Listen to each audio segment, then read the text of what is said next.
Saya adalah calon guru penggerak Angkatan 4 Tanah Toraja. Nama lengkap saya adalah Neptianus Stefanus Podi. Saya mengajar di SDN 200 Nyalok, Kecamatan Mapak, Kabupaten Tanah Toraja. Nah, pada kesempatan kali ini saya akan menyampaikan kepada Bapak Ibu guru kaitannya dengan aksi nyata budaya positif di sekolah yang terdapat dalam modul 1 di LMS. Apa-apa saja itu yang akan kita pelajari hari ini. Yang pertama adalah budaya positif. Ya, budaya positif itu di sekolah sangat penting sekali untuk dibangun. Seperti seperti yang dikatakan oleh Bapak Ki Hajar Dewantoro atau Bapak Pendidikan Indonesia mengatakan bahwa guru itu diibaratkan sebagai seorang petani yang memiliki peranan penting untuk menjadikan tanamannya tumbuh subur. Anda akan memastikan bahwa tanah tempat tumbuhnya tanaman adalah tanah yang cocok untuk ditanami. Itu adalah pendapat Ki Hajar Dewantoro. Pendidikan di sekolah diibaratkan oleh Ki Hajar Dewantoro adalah seperti tanaman. Ya, petani bisa menanam jagung, tapi petani hanya bisa menanam di tanah yang subur, bisa merawat dan tidak bisa menanam jagung dan harapannya padi yang tumbuh. Demikian kita di sekolah. Kita di sekolah itu hanya sebagai pendidik. Kita itu hadir tidak bisa merubah siswa kita, atau kita tidak bisa membuat siswa kita itu menjadi seperti yang kita mau. Tapi kita harus mendidik anak-anak kita seperti yang anak-anak butuhkan. Apa yang anak-anak butuhkan sesuai dengan talentanya dia, karakternya dia, dan kompetensinya dia, masa depannya dia. Itu yang harus kita tumbuh kembangkan di sekolah. Makanya sekolah itu diibaratkan sebagai taman. Nah, tanggung jawab kita sebagai guru adalah harus menciptakan budaya positif di sekolah supaya siswa ini menjadi teladan, harus digugu, dicontoh. Itulah sebabnya kalau pagi-pagi kami dengan Pak Kepala Sekolah, dengan kita semua di sini mencontohkan anak bagaimana itu membersihkan. Ya, kalau saya pagi-pagi dengan Pak Kepala Sekolah membersihkan halaman, itu bukan mencari pujian, tapi mencontohkan bagaimana supaya anak-anak tahu bahwa kebersihan itu penting. Kenapa Pak Kepala Sekolah lakukan? Karena itu penting.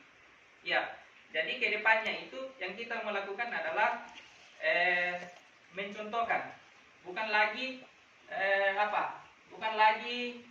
menyuruh, memerintah.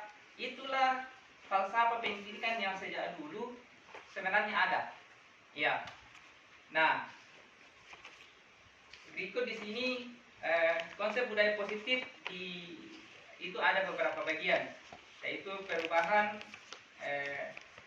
paradigma, disiplin positif dan motivasi, keyakinan kelas, kemudian pemenuhan kebutuhan dasar, kemudian 5 posisi kontrol, kemudian segitiga restitusi. Ini akan saya jelaskan ke depan satu persatu. Ini perubahan paradigma. Nah, dikatakan di sini adalah untuk membangun budaya yang positif, sekolah perlu menyediakan lingkungan yang positif, aman, nyaman, agar murid mampu berpikir, bertindak, dan menciptakan dengan merdeka, mandiri, dan bertanggung jawab. Sesuai dengan filosofi pendidikan Ki Hajar Dewantoro adalah bahwa lingkungan sekolah itu harus seperti taman.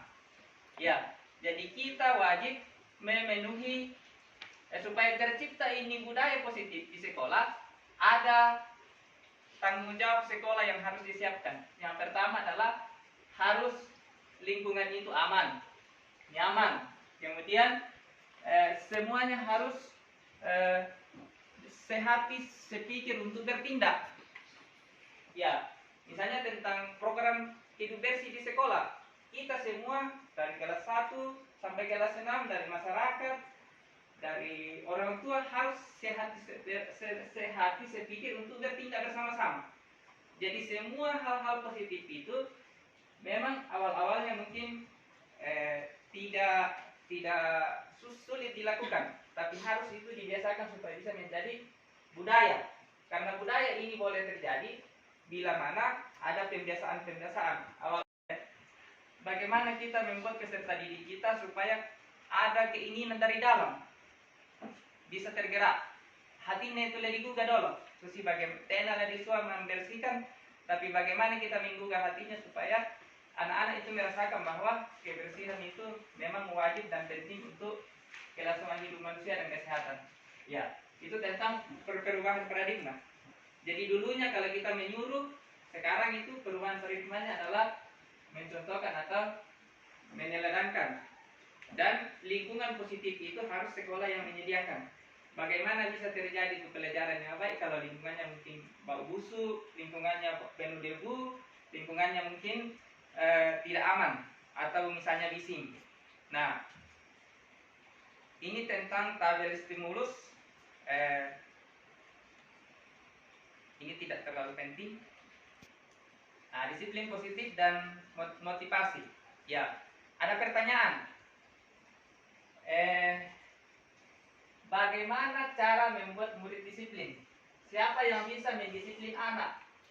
Apakah guru yang bisa mendisiplin murid? Ataukah kepala sekolah? Atau orang tua murid? Atau murid itu sendiri?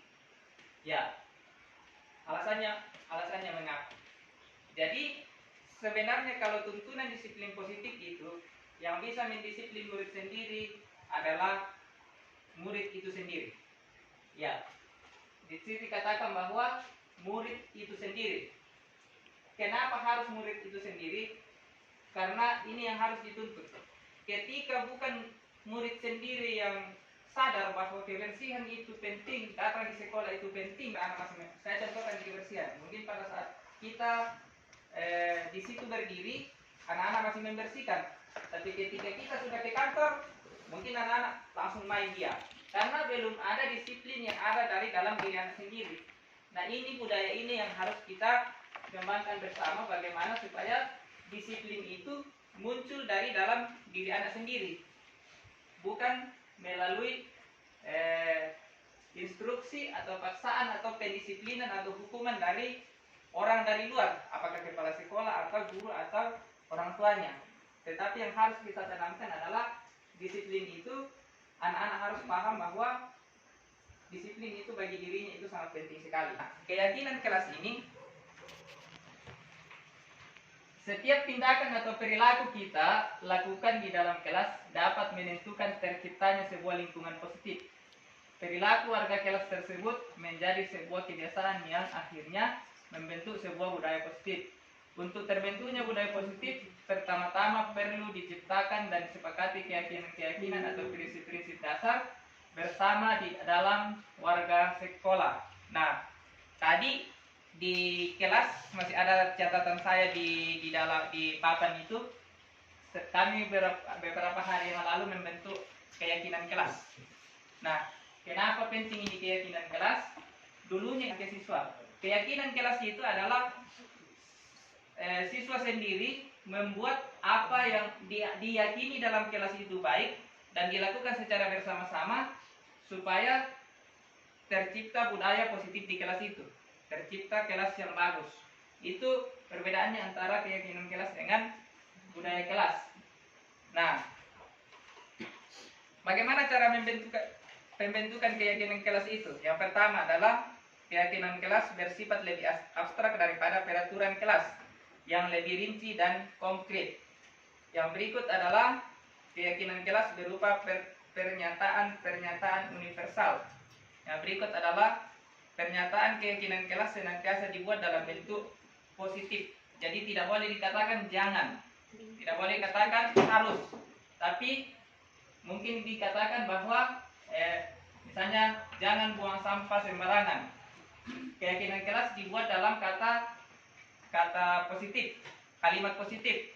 Dikatakan tadinya dibilang, kalau aturan kelas dibilang jangan buang sampah sembarangan, keyakinan kelas dikatakan adalah membuang sampah pada tempatnya. Ya. Kenapa harus dibuat seperti kata-kata positif supaya di dalam lingkungan anak itu tidak dibatasi. Ya, jangan anak hanya hidup dengan aturan-aturan, tetapi kita mau bangun anak-anak kita itu memiliki kemampuan mengetahui mana yang harus dilakukan dan mana yang tidak harus dilakukan, dan kesadarannya itu harus timbul dari dalam diri sendiri. Jadi seperti katakan tadi bahwa disiplin itu harus dari anak diri kita sendiri. Kalau anak-anak kita sudah mendisiplin dirinya sendiri, maka kita setiap pagi tidak perlu lagi mengkomando anak, ayo bersihkan ini, nah, ayo ambil ini, ayo ini. Tapi anak-anak sendiri sudah melakukannya sendiri karena itu sudah menjadi disiplinnya sendiri. Ya. Nah, bagaimana membentuk disiplin itu? Maka dilakukanlah namanya keyakinan kelas. Ya. Berikut lagi, keyakinan kelas hendaknya tidak terlalu banyak sehingga mudah diingatkan dan dipahami oleh semua warga kelas. Keyakinan kelas sebaiknya sesuatu yang dapat diterapkan di lingkungan tersebut. Semua warga kelas hendaknya ikut berkontribusi dalam pembuatan keyakinan kelas lewat kegiatan curah pendapat. Kemudian bersedia meninjau kembali keyakinan kelas dari waktu ke waktu. Jadi keyakinan kelas ini guru memfasilitasi murid untuk melakukan curah pendapat. Si A, apa yang kamu yakini di dalam kelas kita? Si B misalnya dia meyakini misalnya tidak membuang sampah pada tempatnya, belajar dengan baik, belajar dengan sungguh-sungguh, datang dengan tidak terlambat, datang tepat waktu. Ya, jadi masing-masing semua peserta semua siswa dilibatkan dalam membuat keyakinan kelas. Kenapa harus dilibatkan semua? Supaya kalau mereka yang membuat dan mereka melakukannya juga, itu sudah tidak ada lagi beban dan semuanya memahami. Yang berikut adalah ini pemenuhan kebutuhan dasar. Ya, ini sebagai guru kita harus memenuhi kebutuhan dasar peserta didik kita. Yang pertama itu adalah kebutuhan untuk bertahan hidup, cinta dan kasih sayang. Jadi nah lepatohore itu nakta. Di sekolah, di rumah sama, anak kandung, anak didik sama. Jadi di sekolah. Kemudian ini posisi kontrol. Guru bisa memposisikan diri kita kepada anak-anak kita. Kita kan tidak mau anak kita berperilaku menyimpang. Makanya dibutuhkan namanya posisi kontrol atau model disiplin yang berpusat pada peserta didik. Berpusat pada peserta didik itu adalah menguntungkan peserta didik. Semua yang kita lakukan di sekolah itu harus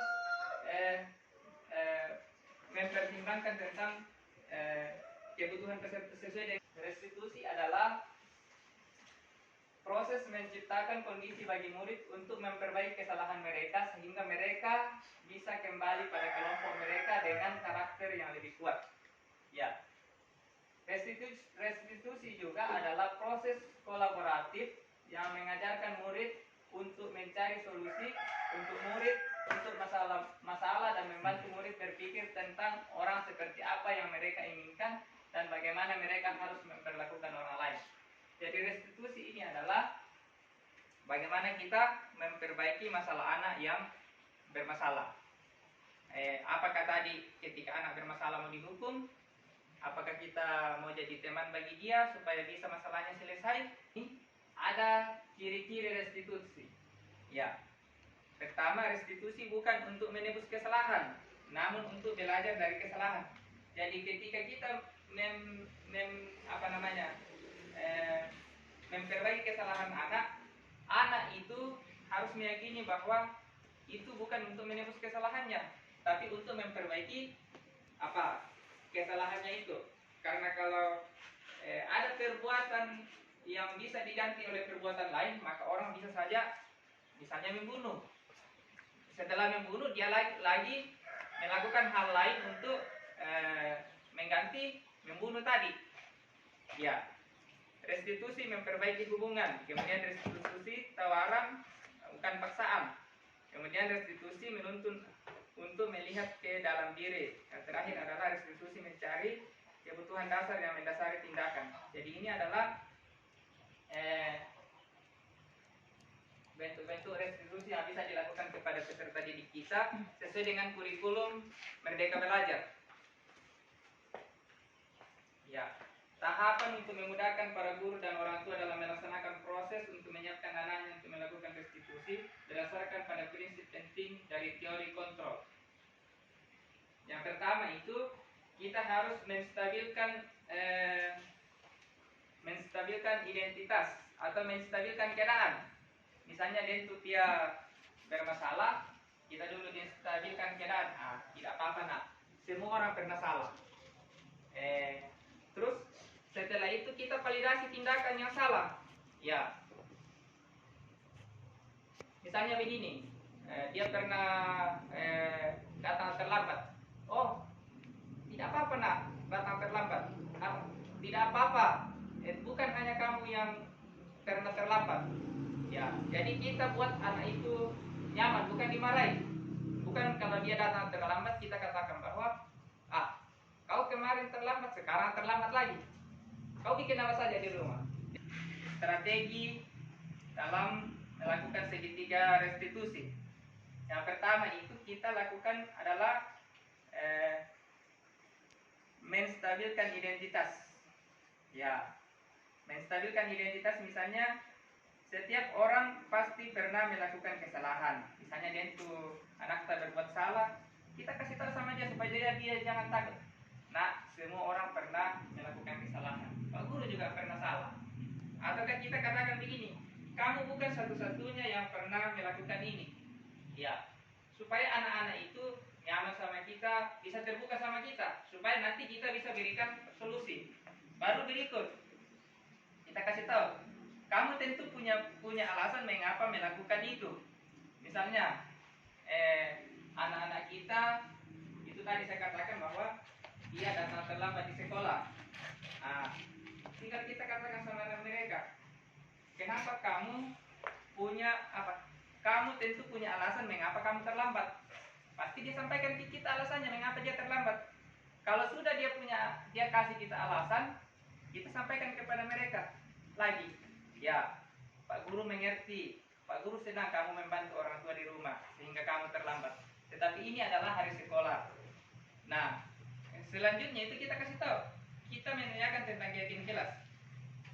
Bagaimana dengan keyakinan kelas yang kita sudah sepakati? Keyakinan kelas kita itu seperti kelas 5 di sana yang sudah kami sepakati itu harus datang tepat waktu. Bagaimana dengan keyakinan itu yang kami sudah langgar? Mungkin dia katakan begini, maaf Pak, saya tidak akan mengulangi lagi. Iya, mungkin dia katakan bahwa saya akan berusaha untuk tidak mengulangi lagi keterlambatan saya. Jadi kita membuat anak-anak itu bersalah. Artinya ada dari dalam diri sendiri itu merasakan bahwa perilaku yang dia buat itu melanggar keyakinan kelas dan tidak mengulangi lagi. Nah, ada seperti ini keyakinan kelas ini saya akan tampilkan pernah saya ambil. Nah, saya di kelas saya sudah melakukan restitusi atau menangani anak-anak saya yang bermasalah. Di sini ada 2 kasus, bisa kita lihat dalam video ini. Ya, silakan diamati.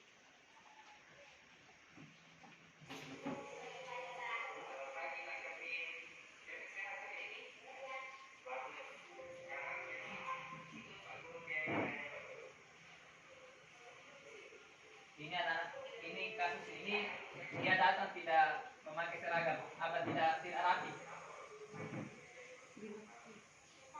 Jadi kita panggil dulu, distabilkan suasana, diberikan kenyamanan.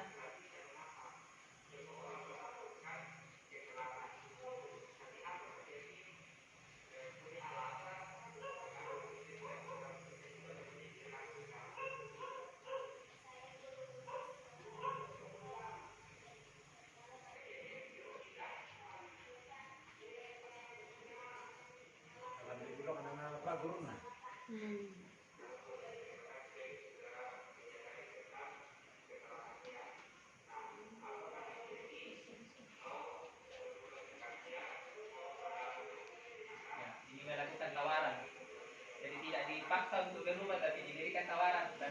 sekolah dia butuhkan.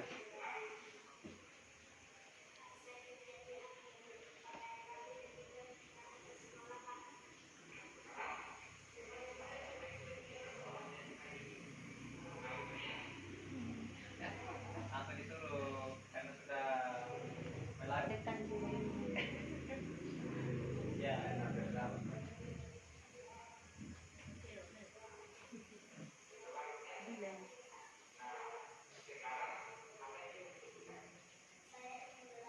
Kalau sudah merasa bersalah, kita tanya apa yang kamu butuhkan sekarang.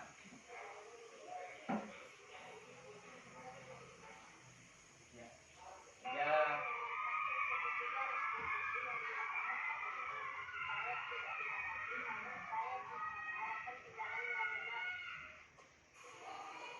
Ini siswa kedua.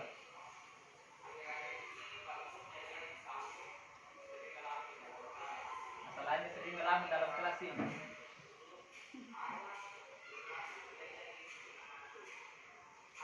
Banyak nilainya tidak masuk.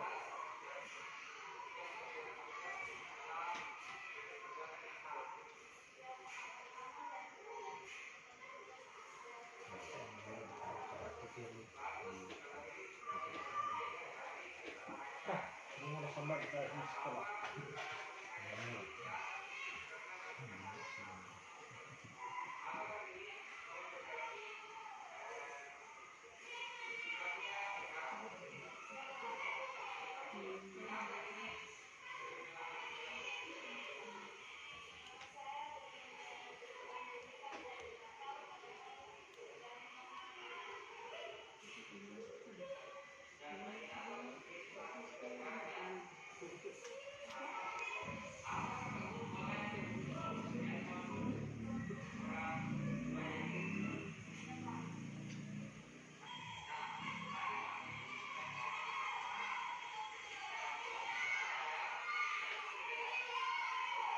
Ya, intinya di sini adalah sekarang itu bukan lagi namanya untuk membentak-bentak anak, memarah-marahi anak, tetapi sekarang itu kita harus mendekati anak yang bermasalah dan mencarikan solusinya. Kita harus memerdekakan anak di sekolah dengan meyakinkan bahwa anak itu hidup dalam budaya yang positif. Anak itu senang belajar, tidak ada beban, tidak ada masalah, dan lingkungannya itu mendukung pertumbuhannya dia.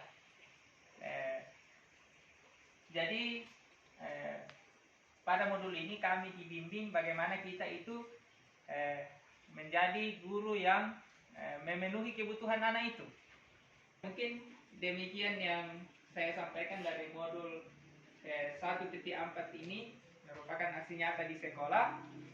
Atas perhatian kita, atas waktu kita, saya ucapkan terima kasih. Bila ada yang kata-kata saya yang tidak menyenangkan, mohon untuk dimaafkan. Ya, terima kasih.